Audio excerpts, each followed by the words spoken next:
saying recording Thank in you. progress. Thank you, Jane. Mhm. The mythical creatures of the medieval bestiary, the manticore, the cynomolgus, the leucocrata, the amphisbaena, and so forth, have mostly long since faded from the popular imagination, but not so the unicorn. And I would argue that at least part of the unicorn's enduring fascination stems from two beloved works of late medieval art. The Hunt of the Unicorn, a series of 7 tapestries now housed in the Cloisters, the Metropolitan Museum of Art's outpost of medieval art in Upper Manhattan, and The Lady and the Unicorn, a series of 6 tapestries in the Cluny Museum of the Middle Ages in Paris. These are from just about exactly the same time in history. Both were probably designed in Paris and woven in Brussels. The Lady and the Unicorn has the theme of the 5 senses. This one is sight.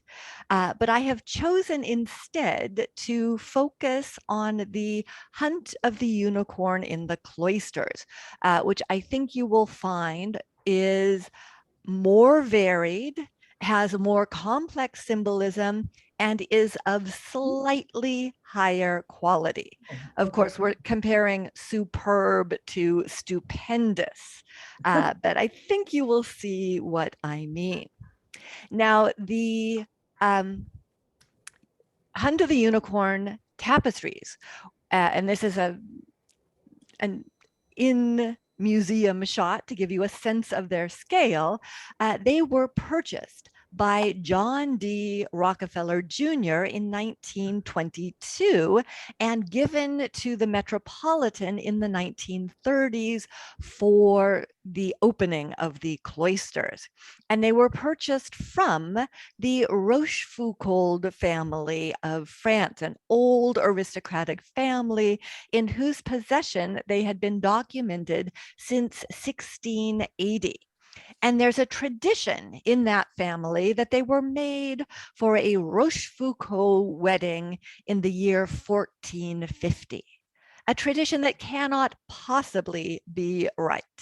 The fashion of the figures is from 50 years after that. So it dates to within 5 years either way of the year 1500. The style of the shoes, the length of the tunics, all of that is very precisely identifiable to right around the turn of the 16th century. And as we'll see, they did not survive unscathed through the 500 years, the half millennium of their history.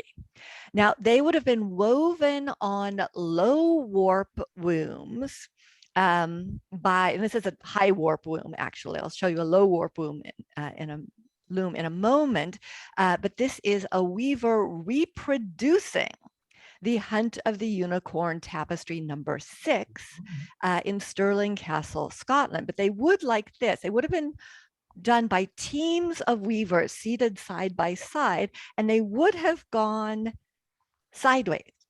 So you can see that she's working on that there is the pair of legs of this person up here. So it is sideways.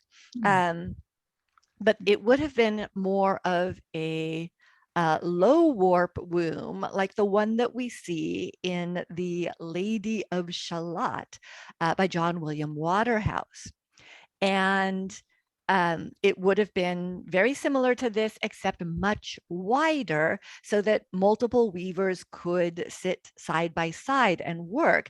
This project needed multiple weavers because a good tapestry weaver working with the very fine silk and wool threads of the unicorn tapestries could produce about a square yard of fabric every 2 months. So this was a slow and laborious project. Um, so you'll notice that she has foot pedals that she is using down here. Can you see the 2 foot pedals?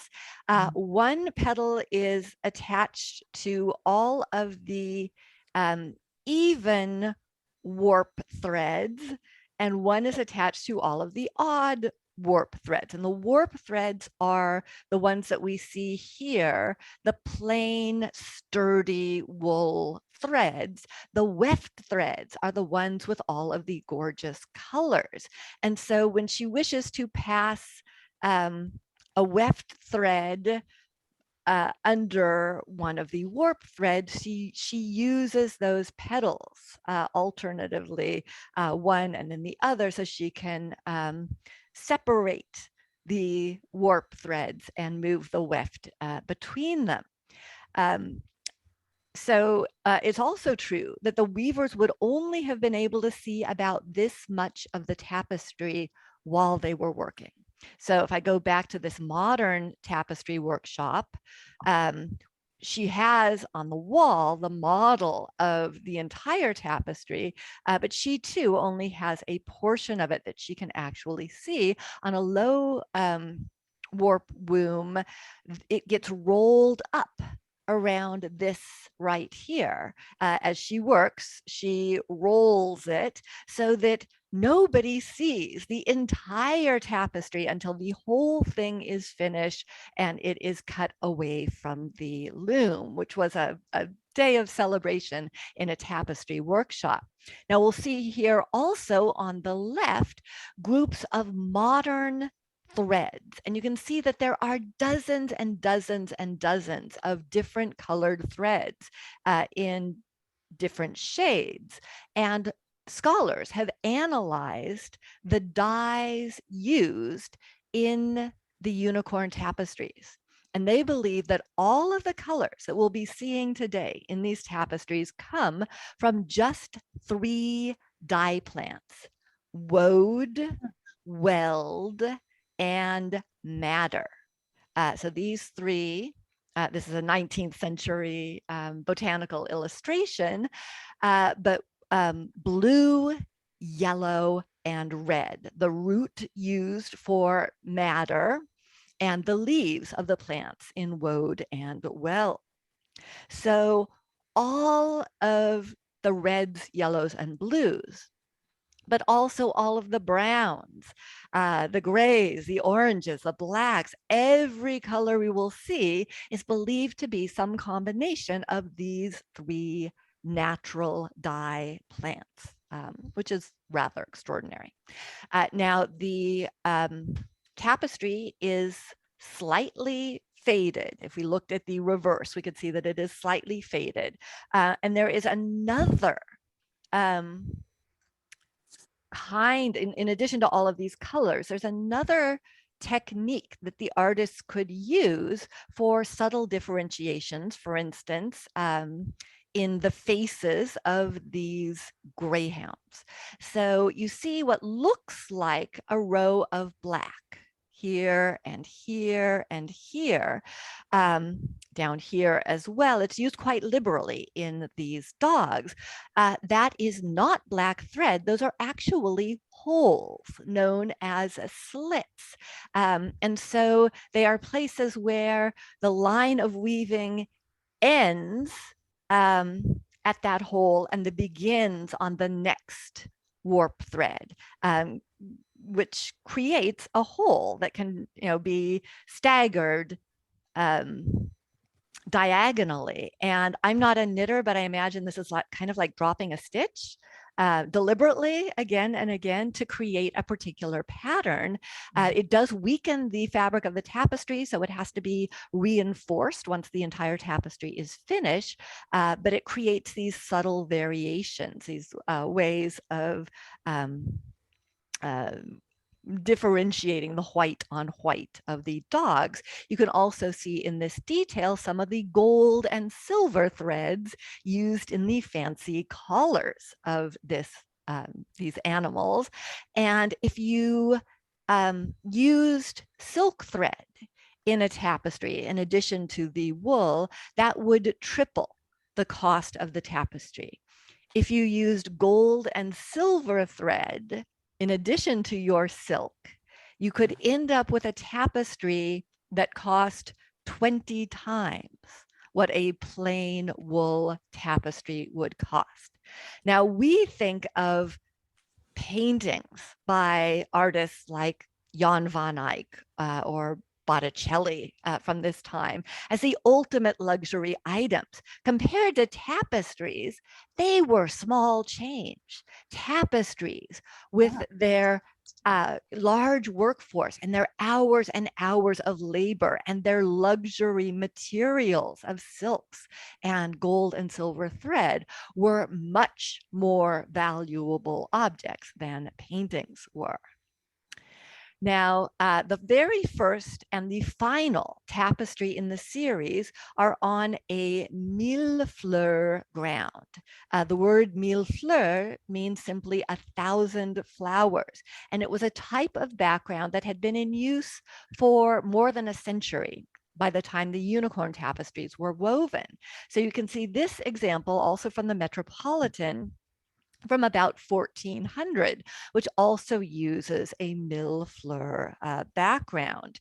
But there's no attempt here at perspective or kind of unifying this into a whole. We get a grouping here and then lots of just flowers that don't look particularly naturalistic. A more contemporary example is this this detail from a shepherd and shepherdess making music. And this shows the shepherdess as if she is sitting in this field of flowers, and they are much more naturalistic flowers than the ones from 100 years earlier. And that is certainly true of the hunt of the unicorn. So this is the first scene. The hunters enter the woods, and you can see immediately the millefleur background. And this is the only scene in the series not to include the unicorn. This is the beginning of the hunt. The noblemen are here in their gorgeous clothes with their long curly hair. The more simply dressed men are the trackers holding the dogs. And you'll note that there are two kinds of hounds visible here. So these are the sight hounds. We looked at a detail of them a moment ago. They're essentially greyhounds. And these two kinds of dogs are described in the Book of the Hunt, the most important treatise on hunting, the Livre de Chasse by Gaston Phoebus. That talks about these hounds. So if we look at and I'll go more into the hounds in a moment, but if we look at the men, they are wearing sort of clunky round-toed shoes. And these come after the long floppy shoes from the previous generation. So this hunter in the center is probably the lord, the seigneur.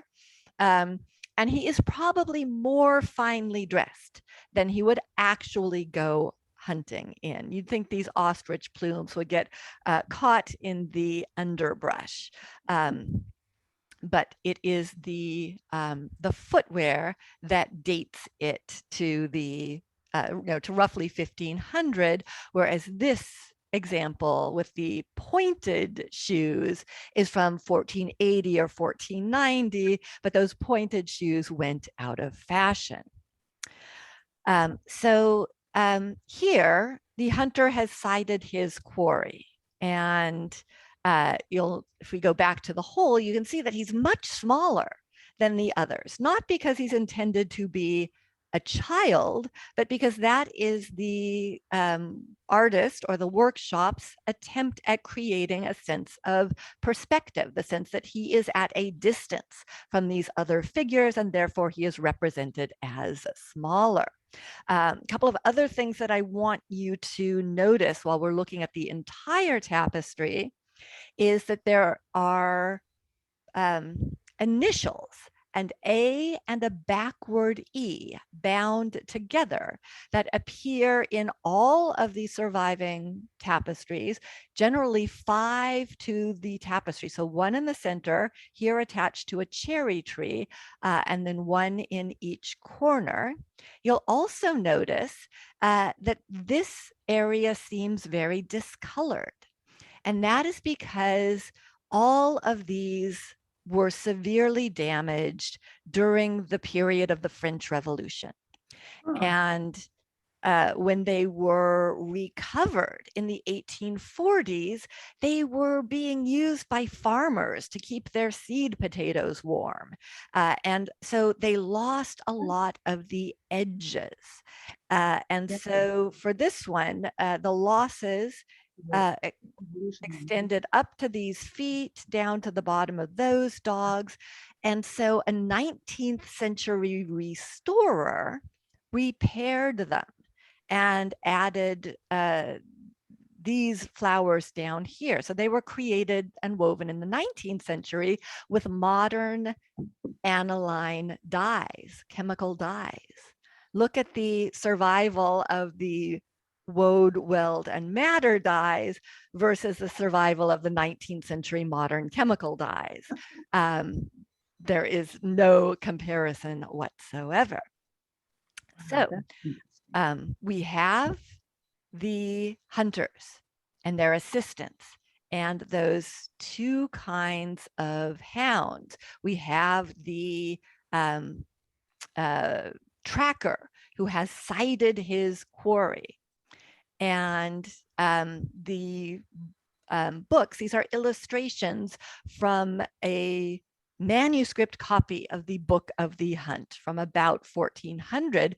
You can see here the 2 kinds of hounds, the greyhounds, the long, slender ones, the long noses, and the scent hounds here that are squatter, have squatter heads.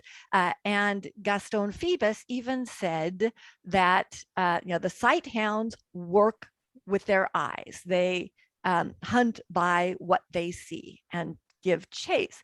The scent hounds, some of them are good for scenting the ground, the trail that a quarry has left. Some of them are good for scenting the air and scenting where a quarry has brushed against a bush in the undergrowth. And our artist shows us both those kinds of dogs. So one has his head down, he's scenting the ground. The other has his head up to scent the air. So we see all of the accoutrements of the hunt. And the hunt was an aristocratic pursuit, the sport of kings. It was only accessible to aristocrats. And the quarry is generally a stag or a boar, sometimes a bear, but never a mythological beast like a unicorn. And that is one of the most ingenious aspects of this series of tapestries, is they have taken this iconography of the hunt, very familiar to the aristocratic audience that these were made for, and combined it with the mythological symbolism of the unicorn. So we see the splendidly dressed hunters. Gaston's book of the hunt suggests that they carry hunting horns. So you can see that the seigneur here has his hunting horn, as does one of the attendants. They carry spears and swords. Gaston also advises knives. And he says that they should be wearing leather leggings to protect their legs, not gorgeous multicolored silk stockings. But again, these are for decorative purpose.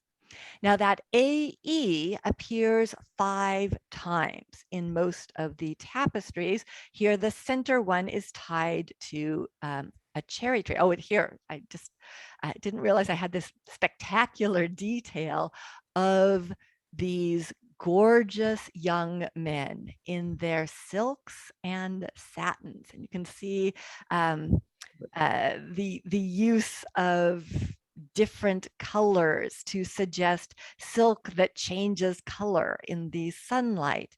These hats, the ostrich feathers, this beautiful brocade tunic and jeweled belt, they are dressed to the nines for this hunt. So the A and E are part of the entire series. And I'll talk about the possible significance of them a little later. For here, though, I want to note that the center pair of letters is tied to the cherry tree. And the cherry tree has a particular significance in Christian theology. And we'll find that there's often a tree in the center of these tapestries, and that tree bears particular meaning. Also here we can see wild strawberries, English daisies, pansies, violets, all of which can also be found in this work from nearly a century earlier of the Garden of Paradise, where we find the Virgin Mary reading a book, the Queen of the Heavens, baby Jesus playing a musical instrument with one of the saints. Another saint is picking cherries, and cherries were associated with the birth of Jesus. There was a medieval legend that said that when they were on their way to Bethlehem, Mary got hungry, and that a cherry tree they were passing miraculously flowered and then fruited so that Mary and Joseph could enjoy cherries in December. The violets and the strawberries are symbols of the Virgin's humility. Pansies as well, those low growing flowers. The wallflower, which we see, I think that's a wallflower there, which we see in the tapestry right above that handler's head, is another flower that blooms all winter long and therefore is associated with the birth of Jesus in midwinter. Now, why am I bringing up Christian significance in this series of tapestries about a unicorn? Well, I want to suggest that these are not just wallpaper. They aren't just decoration, but they have layers of symbolism in them, some of which are religious. So the unicorn was associated with the incarnation, and with the scene of the Annunciation. There was, in fact, a fashion in the 15th century for depicting the Annunciation, the scene where the angel Gabriel appears to the Virgin Mary to tell her that she is going to bear the Son of God, as the mystical hunt of the unicorn. So we see the Virgin Mary here. We see the angel Gabriel, who instead of holding out his usual lily, has a hunting horn that he's blowing. And there's no question. It says right there that Gabriel, that's who this is. Up in the sky, we see God the Father and the baby Jesus, who is approaching there in the sky. There are choirs of angels. Mary is in an enclosed garden, which was a symbol of her virginity. And we see the cherry tree, and we see some, the Madonna lily and other flowers associated with the Virgin. So this seems a little startling, but oops, I don't know what happened with that slide.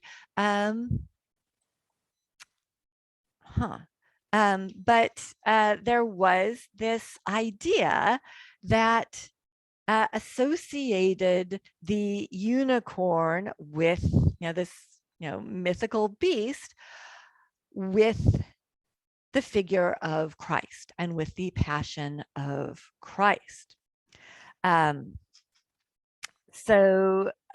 was a great deal written about Jesus as the unicorn being our Lord with his head in Mary's lap, the innocent thing born from the womb of a virgin. So this is the next scene in the series. The unicorn is found. And it's an unusual one in hunting iconography for having a fountain at its center. So all of the hunters are gathered around, some of them pointing at the unicorn, as the unicorn kneels down and places his horn in this pool of water. What is going on in this scene? Well, for one thing, the hunters cannot attack a still quarry. That was against the rules, the aristocratic standards of the hunt. The very word chasse in French is the chase. You had to, they had to rouse the quarry. He had to be running. You had to chase it. You couldn't just attack a kneeling animal. So that was the etiquette of the hunt. But why is the unicorn dipping his horn in this water?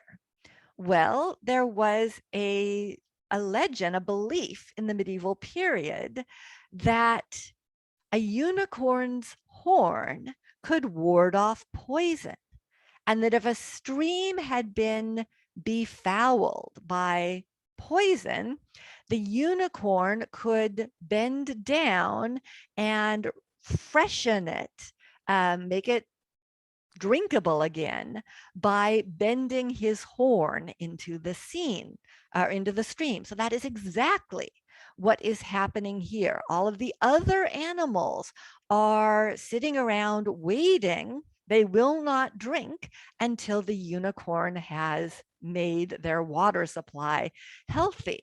And we see this in some medieval illustrations. This is an Italian illuminator, these animals at a stream, where we see this exact same thing is going on. The unicorn is humbling himself, bowing his head, placing his horn in the water, that this snake has poison. And there were travelers accounts that described seeing this happen, seeing snakes poison a stream in the night, and then watching in the morning the other animals gather, but not drinking until the unicorn comes to make it safe. But that is also an act, it's an act of humility, of sacrifice, because the unicorn places himself in a vulnerable position to bow down and do this, but he's also ensuring the salvation of all of the other animals, much as Jesus would ensure the salvation of humanity in Christian doctrine. So we see that this is a very beautiful representation of the unicorn kneeling and of all of these animals. We can imagine that the artist has seen a stag, but not a lion. If we look at the animals there. We see here some of the hunters waiting and pointing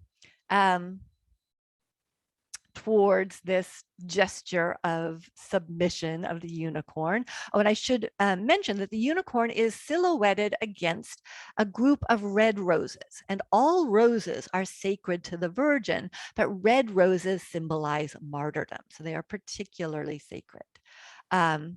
Here we see the hunters at the left, and these are the ones. This one has stubble on his chin because he has been out since daybreak, longer than his aristocratic boss.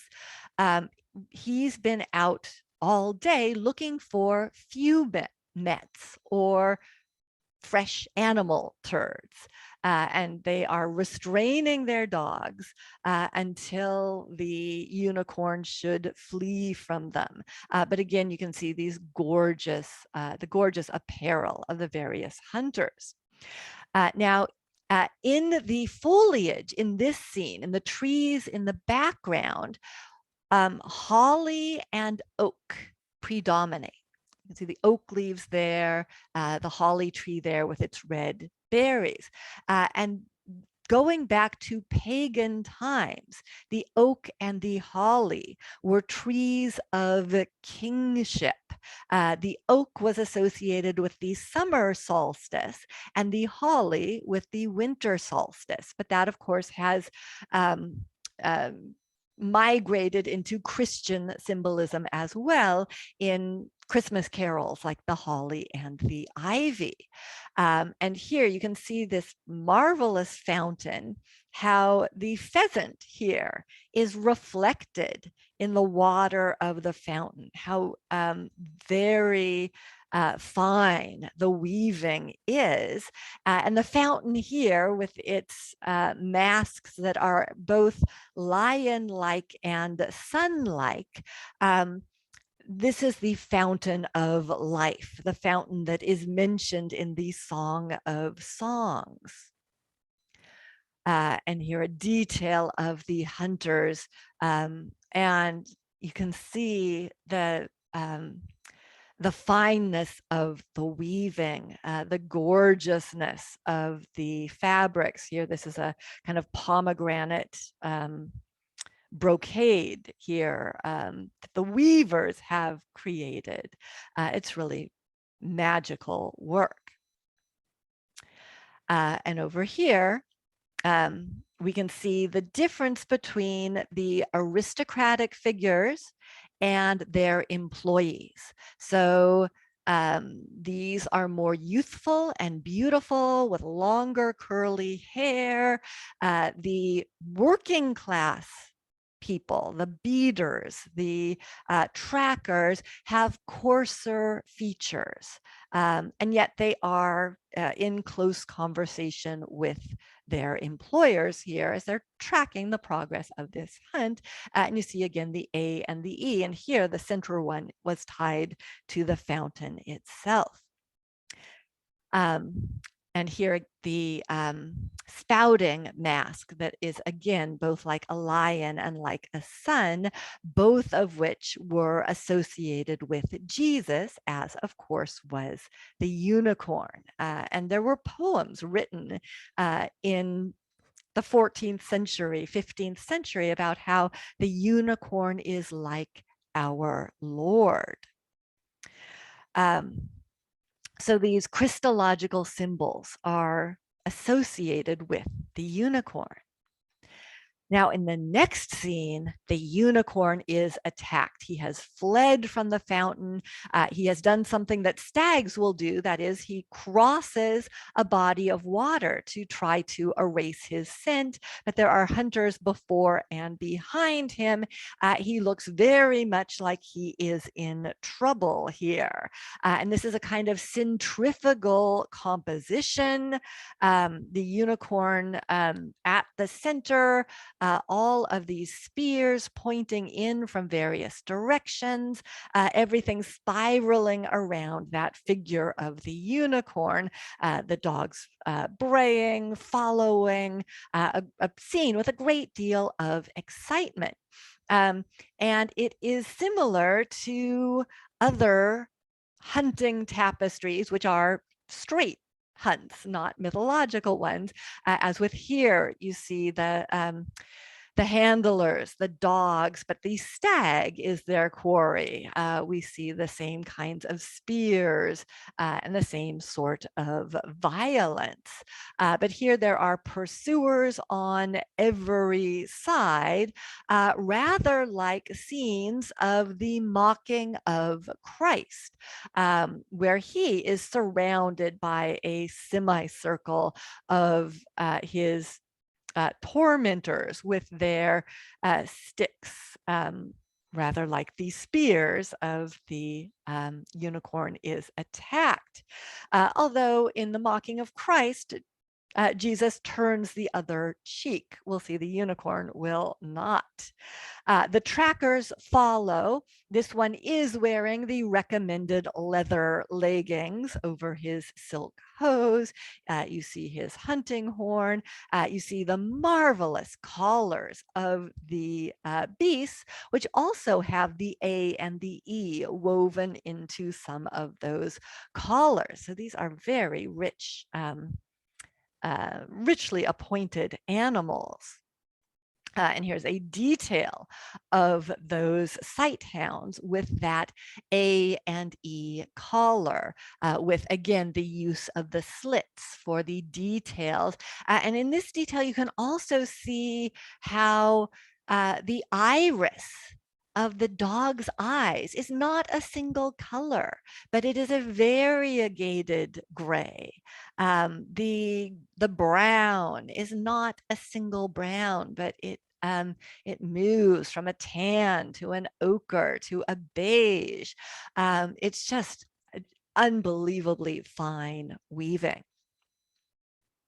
There is, in the unicorn is attacked, a castle in the distance. And you can see somewhat here that the sky in all of the scenes that had sky was lost. It did not survive. And it's not sure whether that was just lost because the edges were damaged or whether it was deliberately cut away because there were royal or aristocratic symbols, perhaps coats of arms in the sky that would have put these objects at risk during the French Revolution. This castle has not been identified as any particular building. It may just be a kind of a fantasy castle. But the interest in architecture is there. And in the unicorn is attacked. I just need to go back to show you where this is. Shoot, all the way back to here. At the top, we see an FR cipher that is woven in the middle of the sky, in addition to the 5 A and E ciphers in the four corners and around the oak tree at the center. But again, the sky is a later addition, like that badly discolored mille fleur addition from the first tapestry. And you can really see where the original sky of the weaving ends and where the added in sky, which is just plain undifferentiated blue, begins. And so the FR is in the middle of that rewoven sky. And if we compare that FR, which is the monogram of the Rochefoucauld family that owned these from the 17th century onward, if we compare that FR with the A and E's, I think it's very easy to see that the FR is much cruder, that this tassel doesn't fall naturally the way it does in the AEs. It doesn't loop naturally around the letters the way it does here. It's not beautifully knotted. It is a later addition that was trying to link these tapestries to the Rochefoucauld family and to their tradition of original ownership. But it fails. Now, as far as the A and E, scholars have, of course, scoured aristocratic marriage records of this time and have found, as they put it, a frustrating dearth of A's married to E's in this period. So there is no good candidate for who this A and E couple might have been. And one possibility is that the A and the E are the first and last initials of the name of Anne, or the first and last letters of the word Anne of Brittany, who was Queen of France twice in this period. And she married Louis the 12th right around this time, right around 1505. However, there is no one in the tapestries that looks quite like Anne of Brittany, although we definitely believe that the designer of the tapestries is someone who was in the circle of Jean Bourdichon and other artists in Paris who were creating illuminated manuscripts, stained glass, and other objects for the royal court. So this may have belonged to Anne of Brittany, but a more recent suggestion is that the A and E are not the owners at all, but that A and E stand for Adam and Eve, which sounds a little far-fetched. Adam and Eve, the progenitors of all humanity. But if we look at this mystic hunt of the unicorn tapestry, that was an actual liturgical object, an altar frontal in a Swiss church. We see the angel Gabriel with his hunting horn and his dogs. We see the unicorn approaching the womb of the Virgin and the Jesus coming down. But here is Ava and Adam. So they are present in this representation from maybe 15 or 20 years earlier. And it was Thomas Campbell, the renowned scholar of Renaissance tapestries, who had put forth that suggestion. So it's not to be set aside lightly. So, and the unicorn is attacked. The unicorn looks to be in deadly danger. He is right at the points of all of these spears. The handlers are not breaking a sweat. They seem to have him cornered. And he is, again, it's just another detail of the hawthorn bush that he is silhouetted against here. So you can see it here, and oops, wrong way, and here. And hawthorn was what the crown of thorns was believed to have been made out of at this time. So that's another linking between the unicorn and Jesus. But in the next scene, the unicorn defends himself. This is not a good scene for dog lovers. So here, the unicorn fights back. He looked cornered. He looked, his situation looked impossible, but he is kicking at this spearman. He has almost disemboweled this poor dog. And there is considerable violence in these scenes. So here we find the hunting horn being blown here at the left by this figure who has hanging from his spear a what do you call that? A sash that reads Ave Regina C. The C, probably the beginning of the word Caeli, or skies, hail Queen of the heavens. So this is our angel Gabriel figure in this context, blowing the horn, as we saw Gabriel doing in those mystical hunt of the unicorn annunciation scenes. He says, Hail Mary, full of grace, Ave Maria, gratia plena, not Ave Regina Caeli. But this is definitely a stand-in for that kind of figure. And we see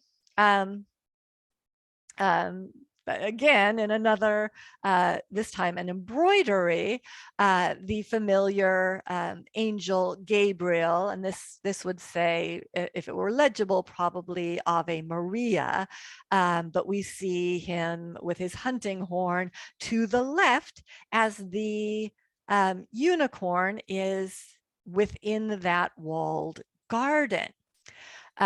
We see again a castle. We see the holly tree yet again. We see that this handler has his lunch, his loaf of bread embedded on his spear. That's what we are looking at there. And this may be another view of that castle that we saw earlier. And it shows, again, the very fineness of the weaving. So here, the unicorn is wounded on his flank. He is wounding the dog. You'll note that some of the other aristocrats around the edges are holding back their dogs. This dog is being held by his collar because his owner is worried about his safety here in the fray for obvious reasons. But it is worth noting, here again, holding back the, the elegant sight hounds from the wrath of the unicorn. Here, the A and E on an apple tree. But it's worth noting that the plant there, I think, the plant there underneath one of the handlers, but near this this poor dog, right here with the bush of red roses of martyrdom, here underneath this figure is growing the only example of feverfew in the tapestries. And there are more than 80 identifiable plant species in the unicorn tapestries. But here we find the only feverfew.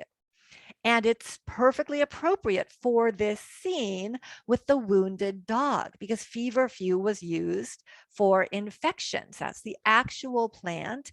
And this is a medieval Italian herbal, which I show you because botanical illustration of this period was really quite crude. And compare that to the knowledge of the growth habit of the plant, of the way that the The flowers are clustered. The petals are arranged around the centers that the weavers have and the designer has. It is much more sophisticated and naturalistic. The central scene of the mystic capture of the unicorn survives only in fragments. So we all know the story that the unicorn cannot be taken by force, but only by treachery, only can be calmed and subdued by a virgin. And in this case, the virgin would be here. All we have left of her is her arm. So she's in an enclosed garden with red and white roses trailing around it in a forest filled with holly and oak.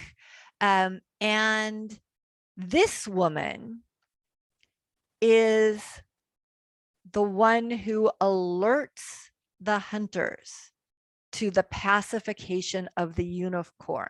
And I think we can safely say that this one is not a virgin.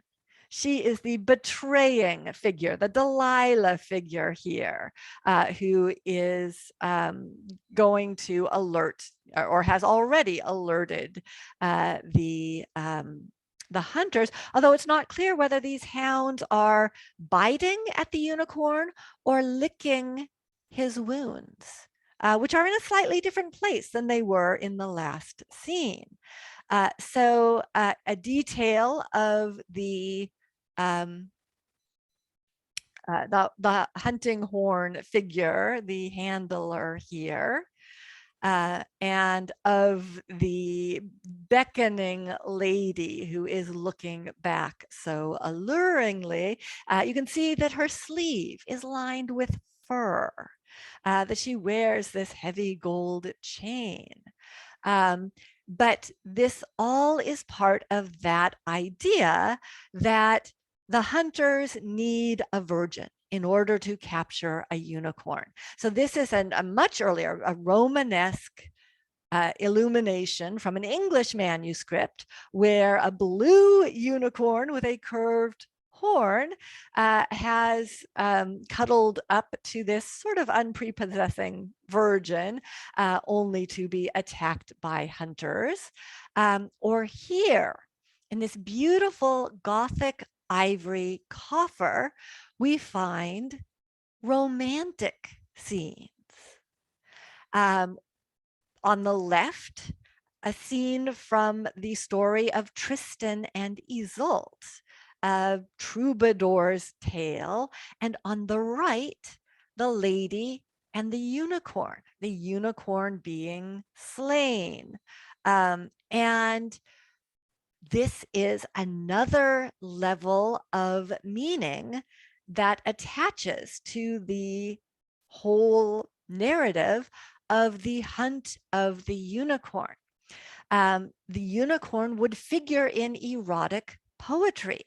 The horn is an obvious phallic symbol, but one 14th century poet wrote, "The unicorn and I are one." And he talks about how on the breast of his lover, he is undone. And he does not know if he can survive this blow. And so we have scenes that are possibly appropriate to a wedding.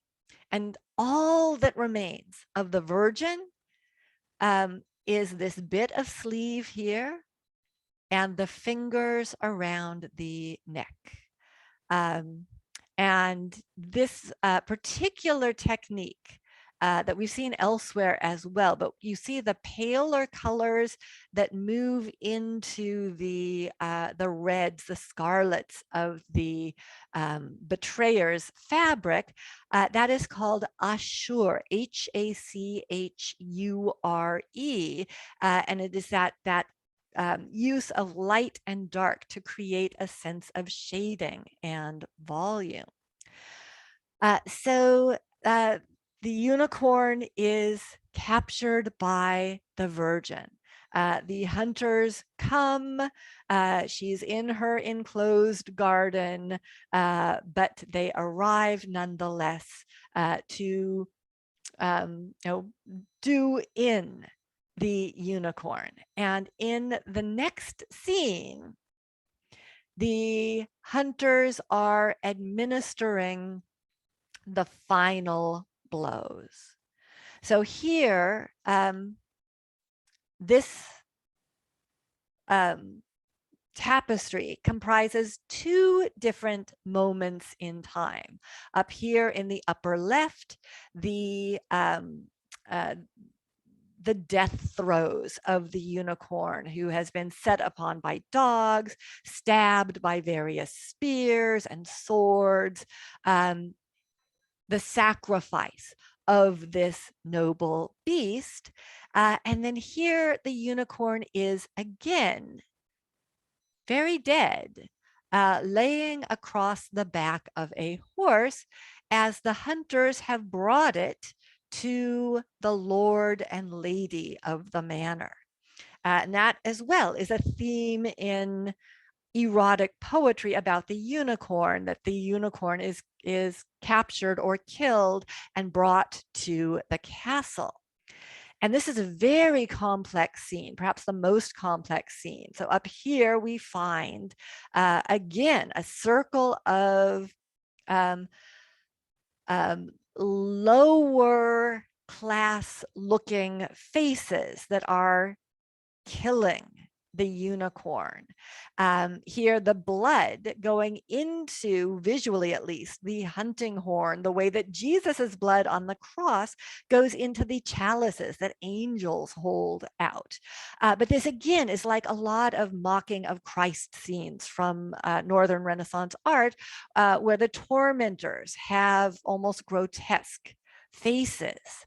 Then we find the unicorn dead, the light in its eyes extinguished, wounded in various places. The hunter grasps its horn.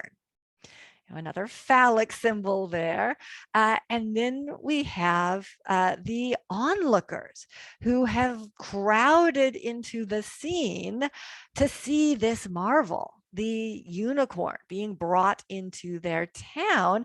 And the architecture here is kind of funny. It does not look nearly capacious enough for the inhabitants here, like the people there in the tower, or the two little people up at the top. But look again at the quality of the weaving. Here again, we see that Ashur effect in the sky, the striations of white and blue creating a naturalistic effect in the sky. But to create the tower, which is essentially stone colored, limestone colored, it's not just white and buff colored thread. It's orange and yellow and blue and red and burgundy and brown. It's, almost every color of the rainbow is used for the stone. The lord and lady at of the manor look at one another, and it's as if the woman cannot bear to look upon the dead unicorn. She looks away. She does not look much like Anne of Brittany, although the Lord looks somewhat like Louis XII, who had that kind of long sloping nose, but lots of other figures in the tapestry have that long sloping nose as well. So it's not precisely a means of identification.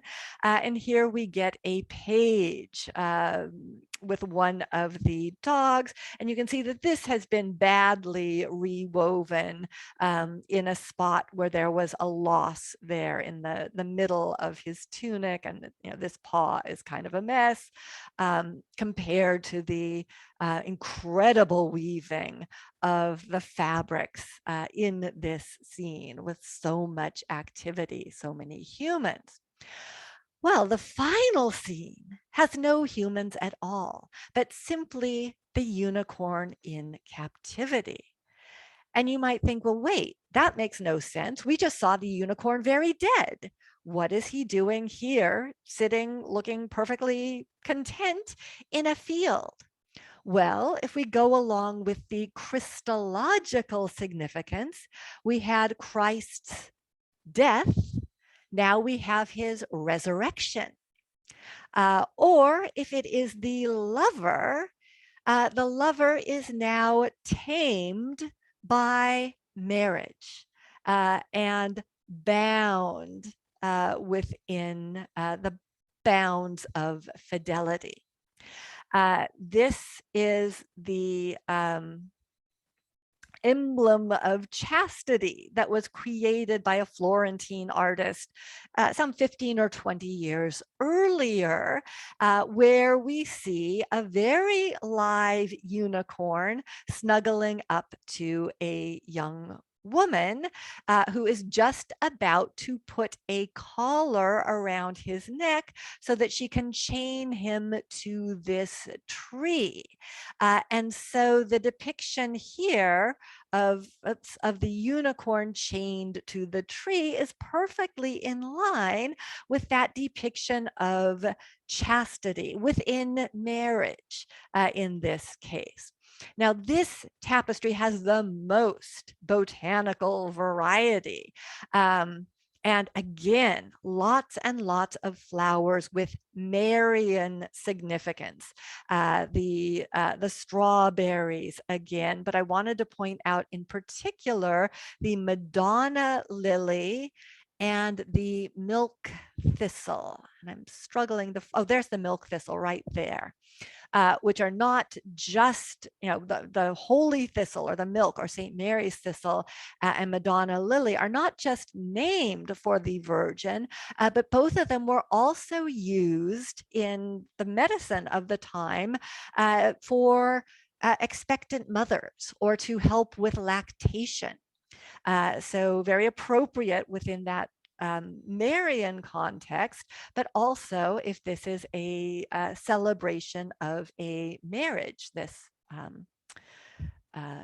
series of tapestries. We see again the wallflowers here, periwinkles here, carnations, which are associated with the nails with which Christ was nailed to the cross, the iris associated with the sorrows of the Virgin, all of these flowers having religious significance. And in the center, a weird pomegranate tree. It does not look like a pomegranate tree.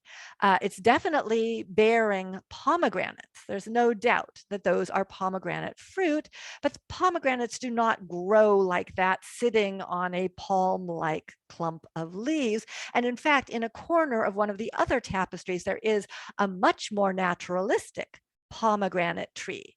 So it's possible that this one is deliberately stylized. The pomegranate too had religious meanings, the many in one. It was a symbol of the Christian church.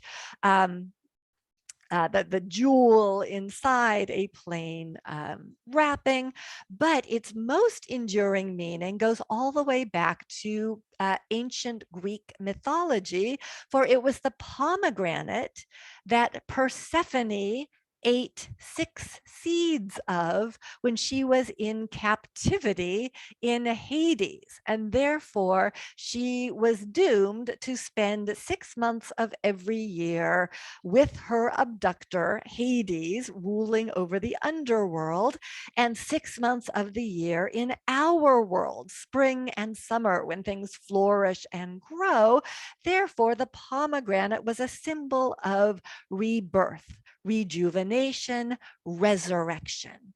And we see it here in Botticelli's Madonna of the Pomegranate, where the baby Jesus is holding that particular fruit with its strong religious content.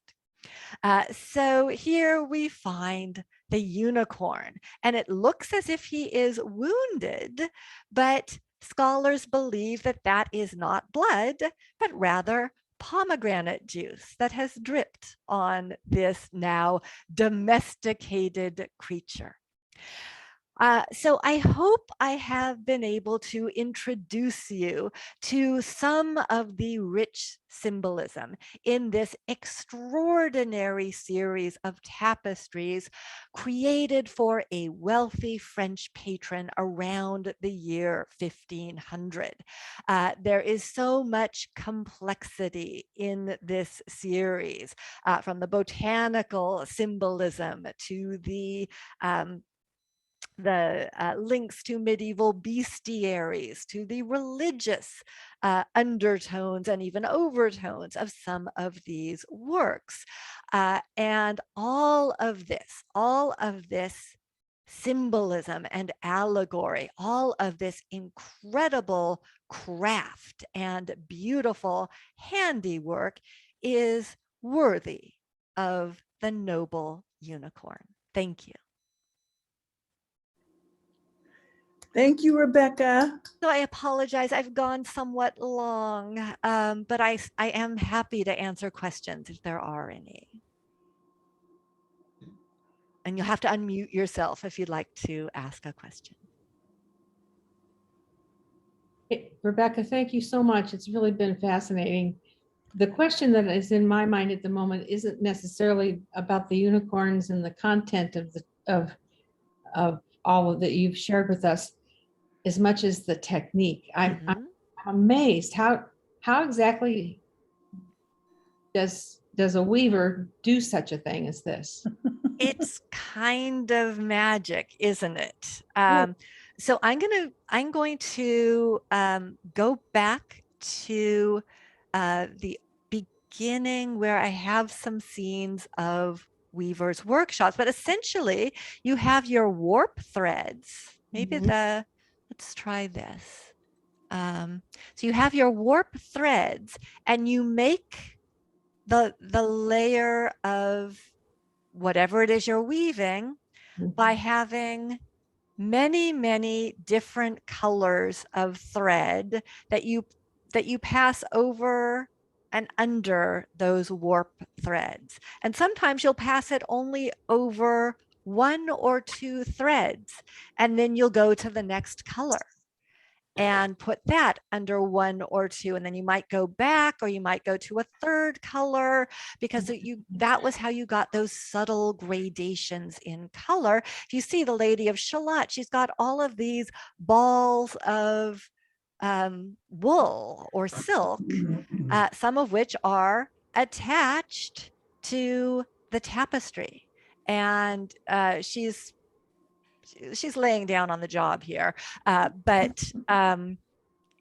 if she weren't mooning over Lancelot, she would have these all much more contained, and would be moving her feet to separate the warp and weft threads and pass that ball of thread, or in these cases, and I think this is a much better, I'm not sure Waterhouse really looked at the thread properly. I think he might have been looking at his wife's knitting. Something like this is going to slip between the warp threads much more easily than a ball would.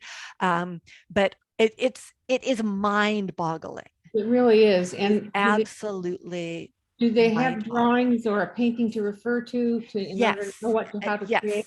And in fact, the drawing, the original drawing, does not survive for these, and it's very possible that it was right underneath Mm, the work, so mhm. that it is, you know, cut into strips. In fact, if you've ever seen the Raphael cartoons in the Victoria and Albert Museum in London, they were made into tapestries and they were cut into strips for the weavers to use as they're weaving, and then they were reassembled because they were from Raphael's workshop and considered to be art in and of themselves, whereas these designs would have just been considered to be a means to an end, the end being the tapestry. But the design might have been right underneath as they were weaving, so that they would have that painting on paper as their guide for the next color. And I'm wondering if anyone is a needle pointer, but if anyone is a weaver at all. I do know someone who recently said they were thinking of getting rid of their loom, and I was very tempted. I was like, oh, that would be fun to learn how to weave, but I think it would be a big project. Right. Thank you so much. Oh, you're welcome. Are there other questions? I just have a quick question, please. Mhm. Was the tapestry available to view the year that the cloisters were open from the very beginning? What? So yes, they were available from the very beginning, but Rockefeller did not like how they were originally hung, and so he gave them more money, and they created a special room to contain the tapestries. What year was it? What year? 1937, I believe the cloisters opened. Rebecca? Yes. Rebecca, my name is Ellen Gritz and I live in Houston, and I'm the stepmother of Kim York, who sent me this wonderful link to your program. And I grew up right near the cloisters, and my family hiked in Inwood Park every single weekend. I was there every weekend looking at the unicorn tapestries. I became obsessed with unicorns. They're my totem animal. And I sought out in Paris the Lady in the Unicorn, that series. And I'm the one who needle pointed two of them. Not Fabulous. not this size. But I wanted to ask about the Paris set. Were there other clues about who they were dedicated to, who they were made for? Yes. Yeah. Yes, Okay. the Paris set, we actually know who the patron was because he left his coat of arms very prominently in the tapestries. So these were made for a man who was a fairly recently ennobled family. His name was Jean Leviste. And they were probably made when he was given a high government position around 1495. So for the King of France, he was in the service of the King of France. And so that was this is a way of showing off his new wealth and prestige. But we know exactly who these were made for. And these were not damaged in the French Revolution? They were as well. So you can see, although you can see that the bottom here is very similar, but no, they weren't damaged in the French Revolution. They were just damaged by damp around the edges. I'm pretty sure that they were not captured by revolutionaries who wanted to burn down everything aristocratic. And they were so the unicorn tapestries that we've been looking at were found in the 1840s by a member of the Rochefoucauld family, who had made it her life's goal to reassemble as much of their patrimony as she could. So she was going around the countryside asking, for any bits and pieces, a candlestick here, a silver spoon there, that might have belonged to the Rochefoucauld's, she was willing to buy back. And someone said, oh, we have these curtains. And they were literally on the seed potatoes. And they were obviously aristocratic tapestry. So she purchased them back for her family. But it turns out that already in 1680, they had been described as being in the Rochefoucauld collection, and they had been measured at that time. And the measurements, the modern ones, are about a foot less in height. So just I was trying to get, there we go. So they're about a foot less in height, which is probably accounted for by these losses here or the losses in the skies, and 10 feet in width, but they were measured as a unicum. And so that 10 feet that was missing would be pretty much the entirety of the Lady and the Unicorn tapestry. And that one was not found with the others. And it might even have been in the 20th century that someone said, hey, maybe this belongs with those other tapestries. When they came up for sale. I think they may even have entered the Cloisters collection the year after all of the others. But obviously when they were found, it was very clear that they were an integral part, albeit very fragmentary, of the whole. Rebecca? Yes. The Rochefoucauld family just this last year had to sell their castle where these were hung. Oh no, I didn't hear that. They couldn't afford to keep paying the taxes. So actually it ended this last year. And wow. you would be willing to do a lecture on the Lady and the Unicorn. They're hung all together in a room very intimately, which gives such power, with some seats in the middle where you can just sit and turn. I would be happy to. If you'd like me to do a lecture on the Lady and the Unicorn, I would be happy to.